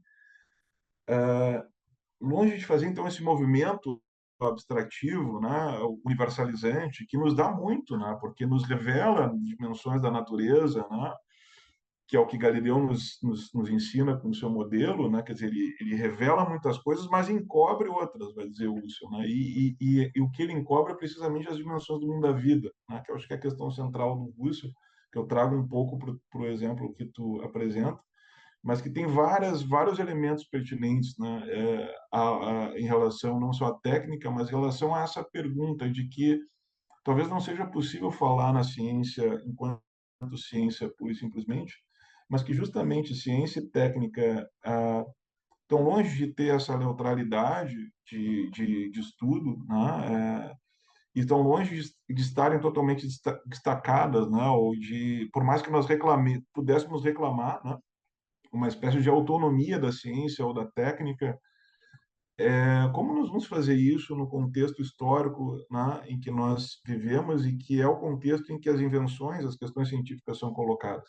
Se a gente desenvolve uma perspectiva hermenêutica, né, em que as questões sobre a técnica, sobre a ciência, não são simplesmente desligadas do mundo histórico em que elas foram colocadas, né, a gente vai perceber que muitas dessas questões, na verdade, são recursos, né, e respostas ao mundo, inclusive político, em que nós estamos vivendo, né? Então, há autores, né, como o Povirilio, por exemplo, que vão até mesmo mencionar isso, né, que as grandes tecnologias, as maiores tecnologias, tecnologias satelitárias, tecnologias de comunicação, elas foram inventadas, infelizmente, para a guerra, né? Quer dizer, esse foi o propósito inicial dessas tecnologias. Então, quando a gente pensa nesse satélite, né, que é do exemplo que tu estás trazendo, e quando a gente pensa nas tecnologias mais desenvolvidas, né, e a gente pensa que isso foi gerado, né, por iniciativas, por investimentos, né, militares, né, e com o objetivo de guerra, isso já deve nos ser um aceno, né, importante, mas mais do que isso, né, mesmo tecnologias que não foram inventadas para esse fim, podem finalmente ser utilizadas, né, para isso. Por isso que a noção de por isso que eu penso que a noção de dispositivo ela é uma noção muito importante, não só em Heidegger, mas ela vai se tornar importante também em outros autores, né? Notadamente autores como Michel Foucault, como o Agamben, né?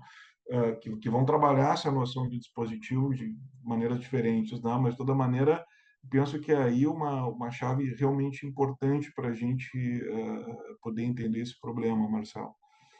Não há como, e é um pouco essa a minha leitura sobre o problema da técnica, não há como simplesmente destacarmos o problema da técnica das condições sócio-históricas e culturais em que a técnica é criada, se desenvolve, né? E tampouco dissociá-lo do problema político, né? Os positivistas também tinham isso com muita clareza, né? Quando eles defendiam, claro, né, eles tinham a pretensão de defender a ideia de uma sociedade científico-industrial como a mais evoluída em relação às outras duas, né? Em relação à sociedade baseada na religião, a sociedade religiosa, né, mítico-religiosa, a sociedade uh, filosófica ou metafísica, né, que são também os três estágios da própria construção de ideias, a construção mental e da consciência, né, segundo o Augusto Comte, na famosa teoria dele. Quando ele apresenta isso, tem uma suposta isenção da questão prática, mas basta ele avançar 2 ou 3 volumes e entrar na questão política e na questão sociológica, que é a principal, mais importante das ciências, porque ela engloba toda a humanidade e dá uma resposta ao todo, que vai se verificar o quê? Que, no final das contas, ele faz uma defesa expressa da sociedade científico-industrial, né, que vai trazer melhores condições e todo o sofrimento humano que está acontecendo, basta ler o discurso dele de 1848, lá, né, quando, enfim, quando Paris estava naquele processo bastante turbulento, né, aquele momento turbulento, e a gente vai ver o que ele defendendo precisamente que esse sofrimento, essas durezas e transformações, né, que os operários estavam passando era algo que queria ser superado, e etc., mas que nós deveríamos apostar decisivamente numa sociedade científico-industrial. Então, é quase que impossível fazer uma defesa da sociedade científico-industrial sem, ao mesmo tempo, pensar uma posição política, né? E esse ponto me parece absolutamente central, né? Então, é impossível pensar isso, né? E o teu exemplo traz algo de uma saída, né? Quer dizer, nesse discurso que tu apresentas ali, né? Que foi citado por Arendt, né? De uma saída do globo, porque não só o ser humano passa a ter a visão de que o universo e o globo são coisas que são o globo terrestre, vamos dizer, faz parte do universo, mas não há uma unidade mais do cosmos, né, do mundo grego. O cosmos é mundo, né? Havia uma unidade entre o que aqui nós vemos, né, na Terra e o cosmos, né, como um todo, né, o que hoje nós entendemos como universo. Essa unidade se rompe a partir do Renascimento, né, quando a gente consegue finalmente entender o movimento, né, de rotação e translação da Terra, né, mas agora, né, agora somos capazes de sair até mesmo do globo, ou podemos almejar isso, e não é à toa que tantas obras de ficção têm surgido nas últimas décadas, e tanto se fala nisso, né, quase como uma espécie de escape do globo, como se nós não devêssemos pensar precisamente o globo, né, que é a nossa casa comum, que é o lugar onde nós estamos e vamos permanecer, né? Mas, enfim, obrigado pelo teu comentário, Marcelo. Puxa, eu que agradeço. Antes aqui, o Pedro Antônio agradeceu pela brilhante fala, a querida Marina Bortolanza também foi uma excelente fala, obrigado, professor Fábio. E o Claudinei colocou uma questão, felicitações ao Fábio por trazer novamente à cena de debate, especialmente fenomenológico, um tema que está longe, bem longe de ser superado. Isso coloca um problema aderente, a questão da neutralidade. Heidegger, por exemplo, dissera que a aparente neutralidade da técnica seja a última ilusão oriunda da metafísica. Ele busca transpor esse ilusionismo via a ontologia, já Hans Jonas via uma ética. Você vê ambas as transposições como solidárias? Muito obrigado, Claudinei. Obrigado, professor Claudinei. Nossa, uma honra tê-lo aqui conosco, uma verdadeira alegria, né, tê-lo aqui e já comentei contigo outras vezes que enfim, né, foi muito importante né, ter te encontrado e conversado também sobre Marcel, porque a partir dali pude fazer releituras que foram decisivas, inclusive né, para poder trazer à tona novamente essa ideia de uma tentação do naturalismo que está lá no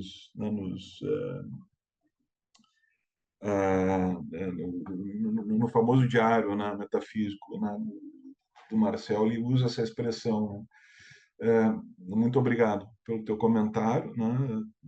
O que eu posso dizer a respeito, assim, de maneira muito objetiva, embora exija que a gente converse mais sobre isso, que eu concordo, né, exatamente com a leitura que tu estás trazendo, né, acho que a posição de Heidegger é exatamente essa, né, ele coloca o problema da técnica dentro da leitura que ele faz sobre a essenciação do ser, né, e como a dimensão epocal do esquecimento do ser, a qual nós estamos, de alguma forma, hoje ligados, né, e que isso teria justamente produziria uma última ilusão, né, a qual ainda poderá ser ou não transposta, né?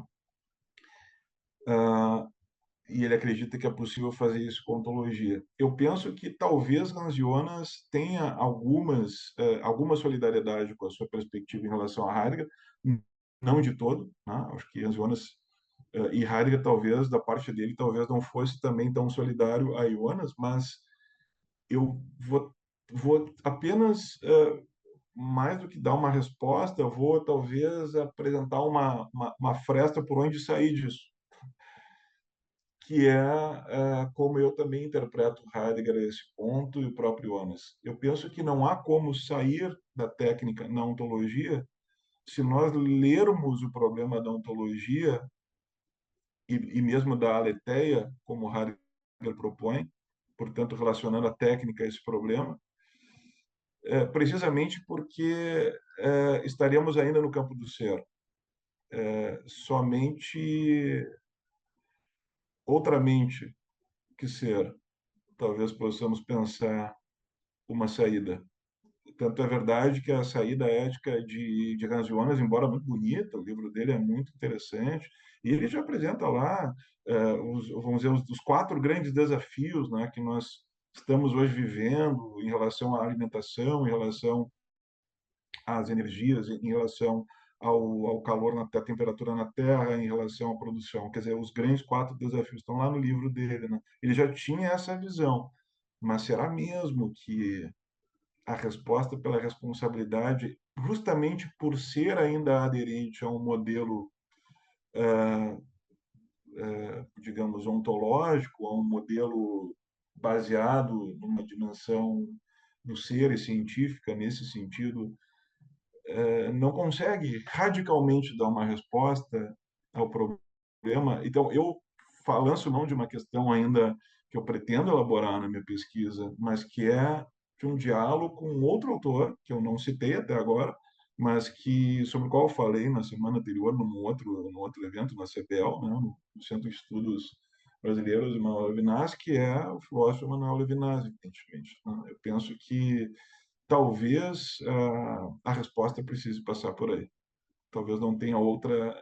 Talvez se a gente não fizer esse movimento a gente permanecerá ainda, digamos, refém de um modelo que vai nos jogar de forma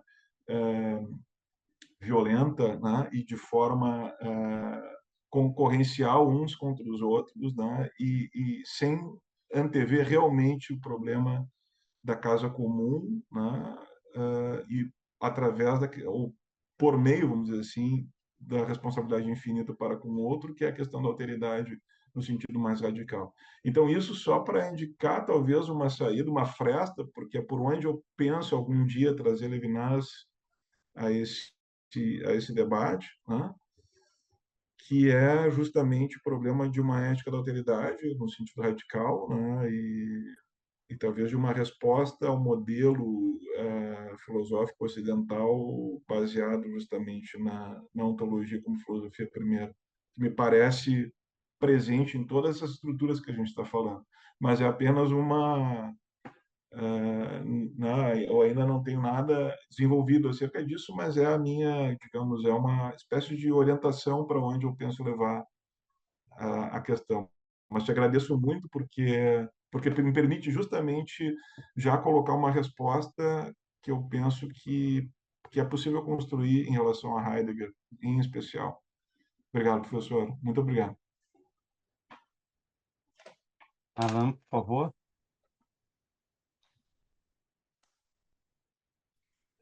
Estão ouvindo? Ah, boa tarde.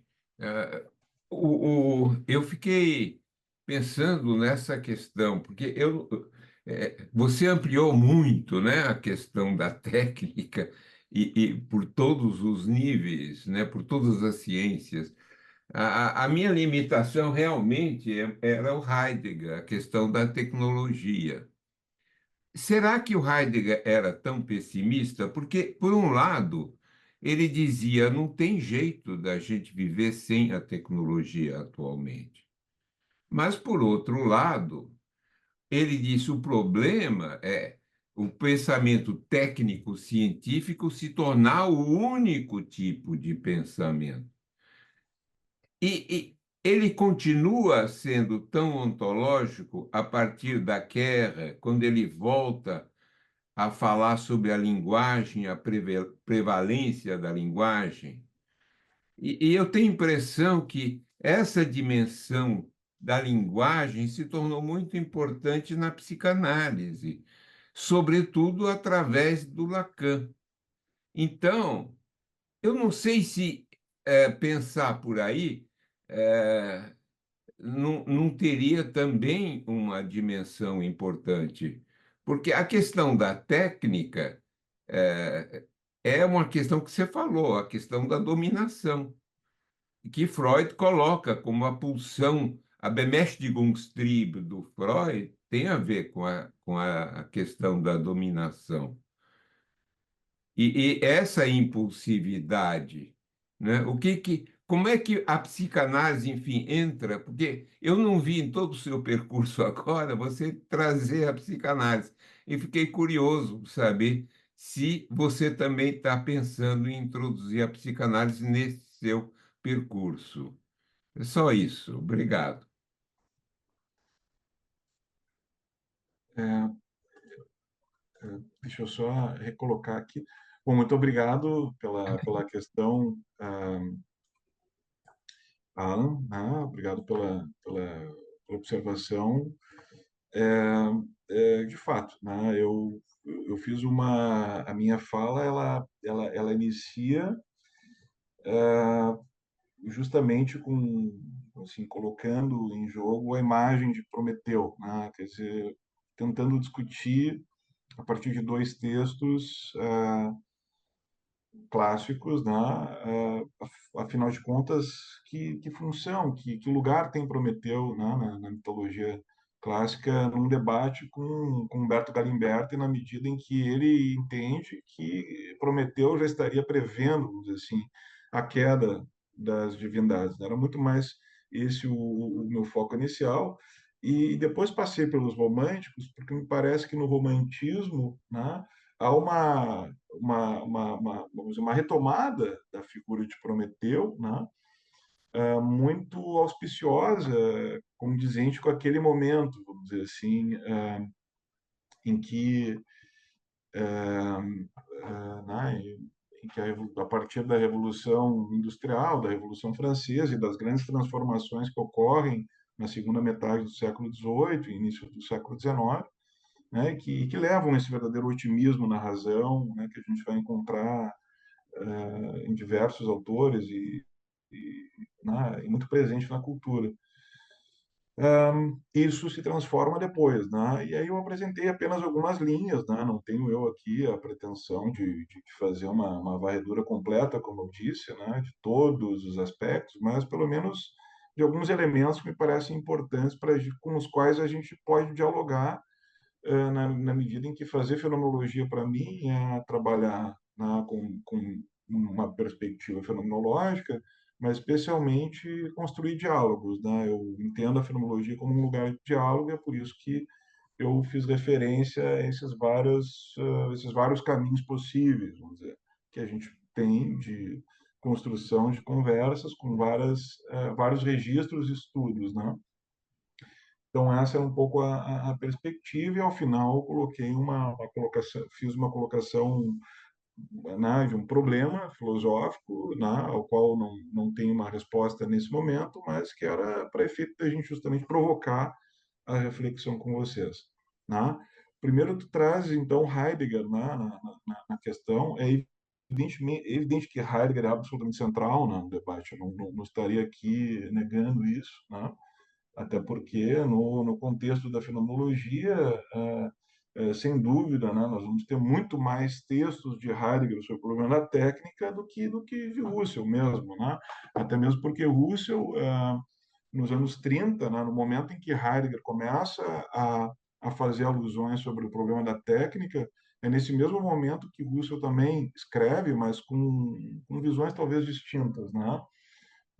Isso vai gerar o famoso problema da técnica, mas não é apenas nesse texto ou nessa conferência de Heidegger de 53 que o tema da técnica vai aparecer. Sim, claro. Pelo menos a mim, pode ser que eu não estou aqui querendo defender uma posição unívoca, tá, de interpretação, mas a mim esse texto ele apresenta uma visão bastante crítica sobre a técnica, inclusive pessimista, que tenta não ser pessimista com a última frase, citando Hölderlin, né? Lá onde está o maior perigo, está também a maior possibilidade de salvação. Ok, concordo. Mas vamos lembrar que o problema da técnica, né, entendido como técnica, está em Heidegger desde sempre. Se nós pegarmos os textos de Marburg dele, por exemplo, o curso sobre o sofista, os cursos de introdução à fenomenologia, diversos cursos, o curso sobre a alegoria da caverna dos anos de 31, 32, nós vamos ver o problema da técnica ser tratado lado a lado com o tema da verdade. Né? Então, quer dizer, e aliás, ele diz, né, se quisermos ir ao obscuro, vamos primeiro passar pelo mais claro. Então, ele começa tratando de Aristóteles para ir para Platão depois. Então, e aí ele fala sobre o tema das Technai. Tá? Então, quer dizer, a Heidegger já vinha trabalhando, só que há uma transformação nisso, por diversas razões, que eu não faço, né, não era o meu ponto aqui entrar, mas há diversos motivos que levam Heidegger, a partir de 32, 33, a tomar o problema da técnica de uma outra forma. Então, aquilo que a gente vê numa conferência em 53 já vem sendo desenvolvido há mais tempo. E se a gente pega os cadernos negros, a gente vai ver isso ainda com mais profundidade, que são cadernos onde ele vai fazer diversas referências a Ernest Junger. Aliás, há um volume das obras completas a Ernest Junger, né?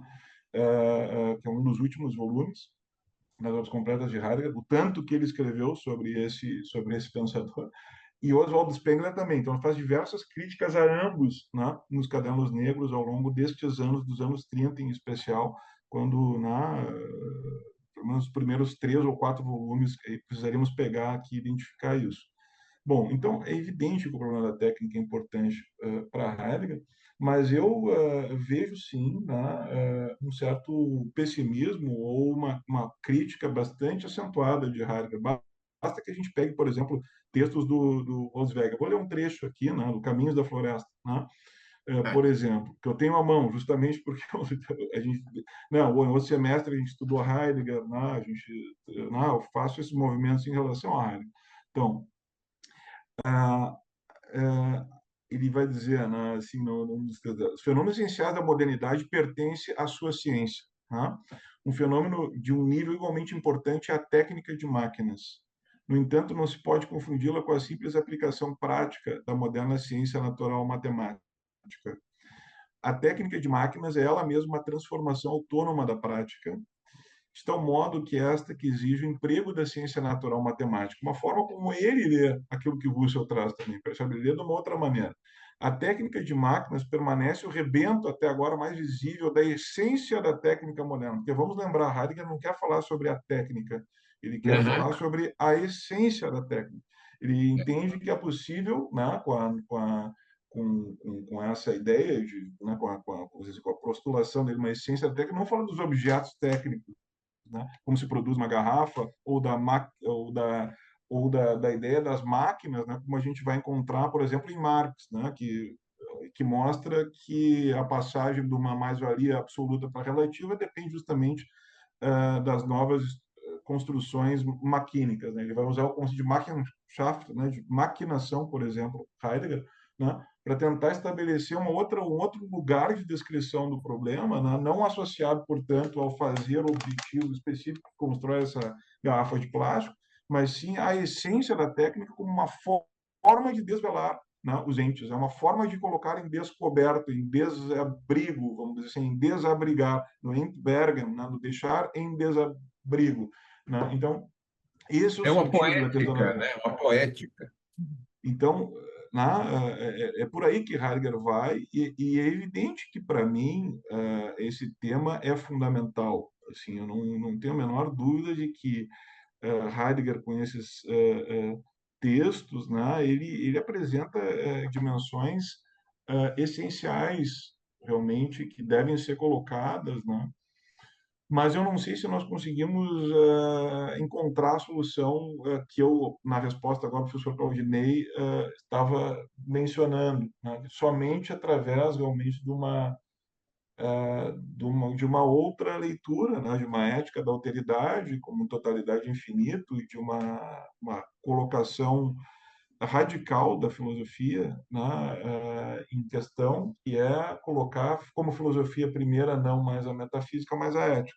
Isso exigiria, claro, um outro movimento nosso aqui, uma outra forma de entender o problema. Mas a segunda parte da sua questão é sobre psicanálise. Realmente, eu acabei não citando a psicanálise, né? Embora a gente possa fazer diversas leituras, né? E através da psicanálise a gente possa fazer muitas leituras. Uma leitura interessante que eu acho que a gente pode estabelecer, né? Pela psicanálise, uma das possibilidades tantas, né?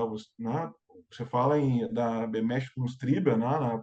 Na pulsão de apoderamento, né? Então, depois trabalhada, é um termo usado pelo Freud, depois o Derrida vai fazer muitas menções a essa ideia, né? Lembrando a nós todos, né, Derrida, que a psicanálise é talvez aquela das ciências, é aquela forma de saber que mais ou melhor, ou talvez é o único a ter realmente se aproximado da crueldade humana, né?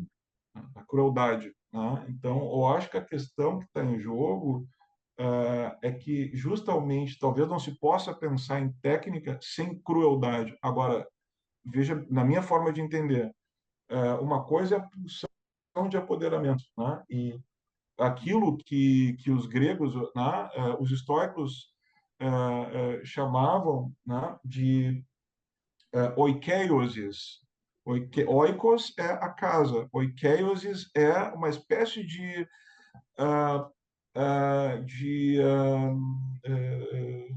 pulsão original, né, em que eu me identifico como mim mesmo, né, como sou, e me apodero de objetos. Né?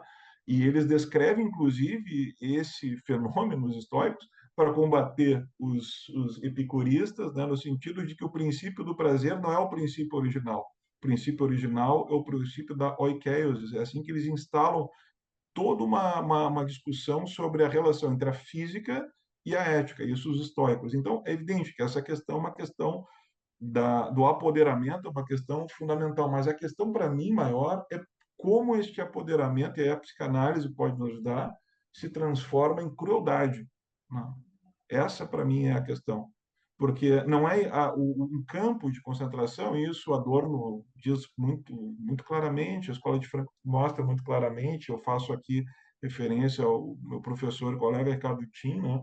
Um campo de concentração é um lugar técnico, é um lugar racionalizado. A racionalidade, né, na implementação das várias etapas e várias sistematizações de um campo, né? Então, o que há nesta razão instrumental ali operando, né? Quer dizer, parece que a gente não pode apenas, na minha forma de entender, encontrar uma relação causal entre uma dimensão pulsional humana e a crueldade. Há uma dimensão pulsional à crueldade, mas imaginemos nós esta crueldade agora servida, né, de todo um aparato de razão instrumental, não do aparato psíquico, né, do aparelho psíquico, né, do aparato, né, como diria Freud, mas do aparato kafkiano, da máquina que condena e imprime sobre o ser humano lá né, É, a sua sentença, né? Quer dizer, é este o lugar da crueldade que eu acho que a psicanálise pode, de alguma forma, pela pulsão de morte, mas não só na pulsão de morte, sim nas suas piores expressões, vamos dizer, calculada, né, de forma perversa, calculada de modo racional, de modo instrumental, racionalmente calculado, como essa crueldade pode ser definitivamente desmascarada, né? Que é o que a gente vê muitas vezes hoje, se a gente for falar dos regimes de comunicação que a gente vive, das fake news, das coisas todas absurdas que a gente vem observando, né? Quer dizer, do tanto de crueldade que existe nesses elementos todos, né? Quer dizer, eu acho que aí a psicanálise pode nos ajudar profundamente, né? Aqui faço, evidente, alusão mais uma vez, né, ao professor Ricardo Tim de Souza, né, porque justamente aí ele tem textos e colocações que eu acho que podem nos ajudar a entender esse tema, além da psicologia de massas, além de outras coisas, tantas outras coisas que a gente poderia buscar na psicanálise né, um método, uma forma de orientação e de interpretação para compreender como tudo isso funciona, porque não me parece que há uma dimensão pulsional em jogo. Há bastante racionalidade também, e é lá onde há mais racionalidade que a pior das crueldades pode acontecer. Essa é a minha forma de entender. Quer dizer, é uma bomba atômica, né? Quer dizer, é uma destruição em massa, bombas de hidrogênio, quer dizer, nessas piores formas, né, que um investimento mental, econômico foi tão colocado, né, para destruição, né? Quer dizer, para algo que absolutamente não constrói nada. Mas é um pouco a minha forma de entender aquilo que poderíamos encontrar na psicanálise como certamente uma forma de entender certos fenômenos relacionados à técnica na contemporaneidade. Agradeço muito. eu só queria dizer uma coisa que o psicanalista Pierre Fedidat era um psicanalista que defendia contra Lacan nesse sentido de retomar a fenomenologia para dentro da psicanálise. E eu acho que a fenomenologia não pode ser descartada.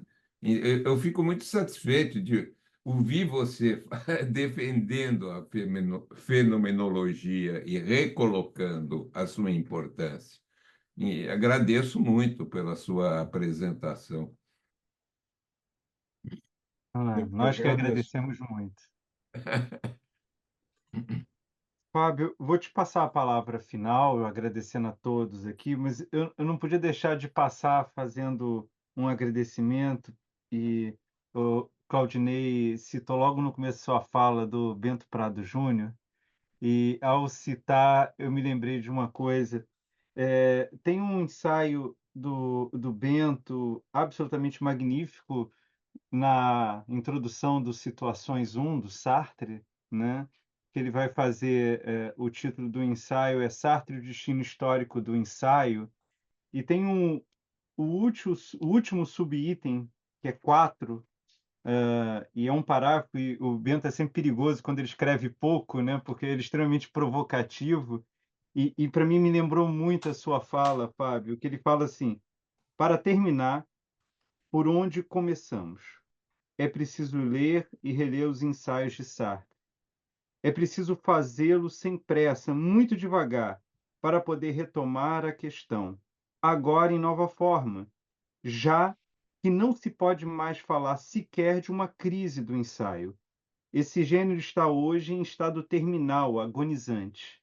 Ele foi substituído pelo gênero trash do paper, inventado pela Universidade Norte-Americana segundo o lema Publish or Perish, e multiplicado pela indústria dos congressos de filosofia no mundo globalizado. Fábio, cada vez é mais importante poder te ouvir, te ler, nesse momento onde parece quase que impossível recolocar essa questão, né? E quando a gente te escuta, a gente vê uma nova abertura para o pensamento. Então, muitíssimo obrigado. Passo para você as últimas palavras.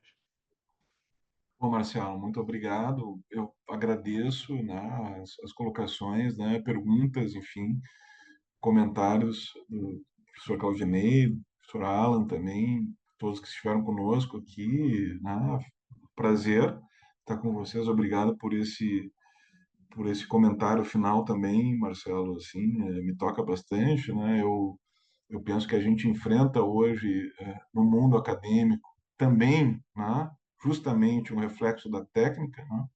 E isso, dessa paperização, né, que a gente todos nós temos que, de alguma forma, lidar com isso, né? Todos nós aqui que estamos na condição de alunos, professores, colegas pesquisadores, mestrandos, doutorandos, enfim, todos nós que estamos no meio acadêmico e que desejamos, né, fazer pesquisa, escrever, aprender, né, continuar aprendendo, fazendo aquilo que gostamos, né, temos que lidar com diversas pressões, né? Entre elas uma pressão que não é de uma instituição, daquela em que estamos, mas parece, né, uma pressão superinstitucional, inclusive, que parece decidir sobre uma forma de fazermos filosofia e ciência, né?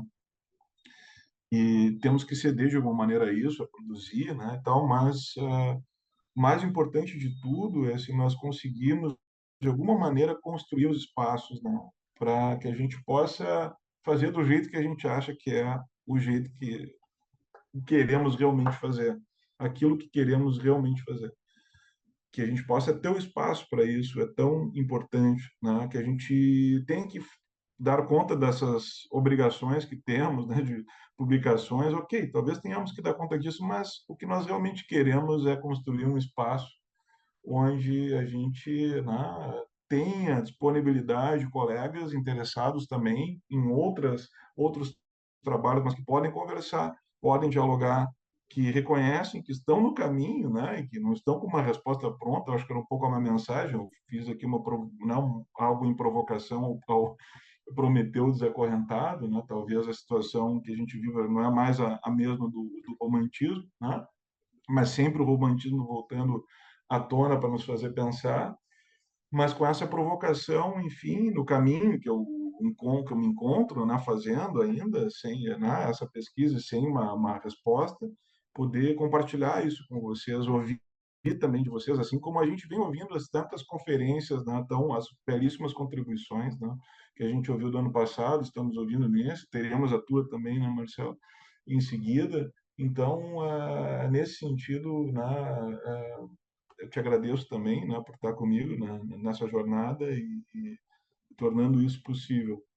Tá? Muito obrigado a todos e todas que estavam aqui com a gente.